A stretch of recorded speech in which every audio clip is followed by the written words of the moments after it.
We do have a crew inside the locker room there.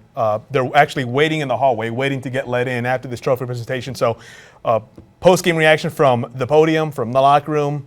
Going to go downtown as well. Sure, the fans are honking downtown. So all of that and more here for a while as we continue coverage of the Spurs clinching the Western Conference Championship. There's an old saying that goes, shooting slumps, defense doesn't. And if your energy level is there, that great defense is going to sustain. And we saw that tonight. It's what the Spurs mantra has been through the years. Now, in recent years, it hasn't been what we were accustomed to Spurs defense being through those championship runs. But I think tonight we saw that defensive effort. And it was key, as you mentioned. That's how you win a Western Conference final game and beat this team by shooting so poorly.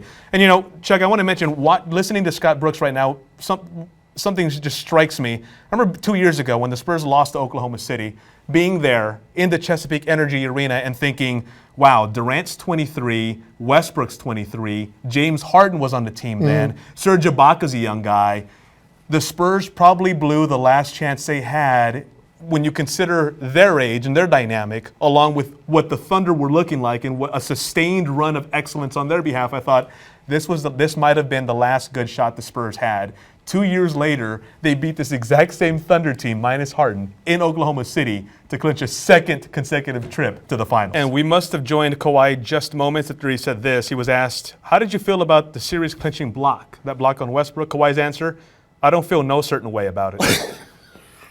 Typical Kawhi. Before it was you win the championship, you go downtown, but as Spurs fans, I think, enjoying the fact that they're going back, especially, we were talking about this the other day, it's been a big layoff since the Spurs won their last championships. I was a bit surprised last year when they won the Western Conference and I saw folks downtown honking thinking, hey, the Spurs have won championships before.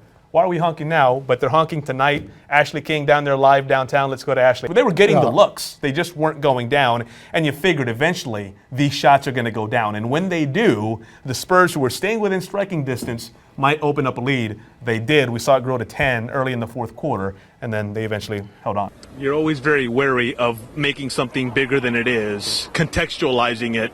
But after titles in 99, 03, 05, 07, and in 2014, to beat a Heat team that was playing for a place in history. This Heat team, if they win this title, they three-peat. They join Jordan's Bulls, Kobe Shaq Lakers, the 60s Celtics. Very rare error. The Spurs not only beat them, the Spurs ran them out of the gym in 5 games. After 3 of these as a player, is it a little bit surreal to be looking in now? It is a different spot. I enjoy it. But standing over there while everything was going on, I really wanted to just stay back and just allow those guys this moment. How are you, Not bad, champ? mate. Not bad. How are you? Champ, I see what you've done there. I love the look, by the way. Everybody at home, the tie, the World Championship, NBA Championship T-shirt, the tie, the very nice blazer. Exclusively tailored. Look at this. Look at that. Absolutely. Oh, it does. It says exclusively tailored for Boris Diaw right there. Absolutely. It's my size. You know, I can't find my size in a regular store. You know, Timmy is often talked about as the franchise, the cornerstone. And he is. And I think you'll be the first one to say that. But I think there's something to be said for what the franchise became when you got here. Do you ever sit back and think about where the franchise has come since then, since your rookie year, since you got here, and just the winning that's been going on here since then? I mean, without a doubt. You know, watching the talent that's wanted to come and play here. I know you guys work toward this, and this is the goal every year. Oh, yeah. And it's attainable every year with this group and with your organization, the way it's set up. But still, when it happens, you still kind of have to pinch yourself and think, not only are we winning this one, but now we've done this 5 times. Yes, very much so. There we go. Tony Park, you called it, Cynthia. He's got the MVP trophy. But yeah, Michael Finley, a guy who was a 2-time All-Star while he was in Dallas, came to the Spurs. We all know how last year turned out. And then this year, to win an NBA title, every Spur, I can't stress it enough, throughout the postseason, saying, this one's from Michael Finley, and there is the 4th. This set complete for now, 99, 03, 05, and 07. San Antonio, it's a dynasty. 4 titles in 9 years. Tim Duncan, Greg Popovich, the only common denominators, but it starts with them, Cynthia.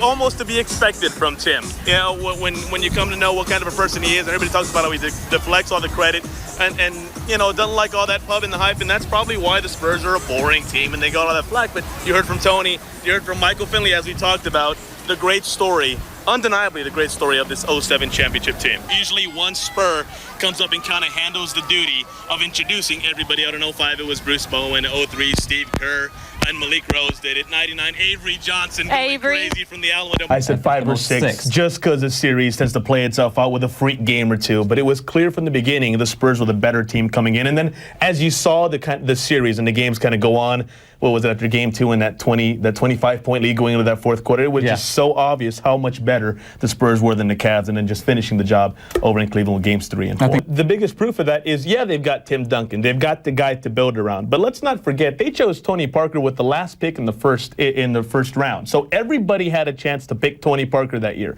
They got Manu Ginobili with the second to last pick in the second round in 99. So everybody had 2 chances to pick Manu Ginobili. So to find those kinds of guys and for those guys to make that kind of an impact lets you know that the front office, R.C. Buford, Greg Popovich, Sam Presti, I'm going to remember this team being old, on the fritz, and not gelling, and everything going wrong midway through the season. Remember, they were so far behind the Mavs, so far behind the Suns. Everybody talked about how that was the end of this Spurs run. A couple months later, they're NBA champions again.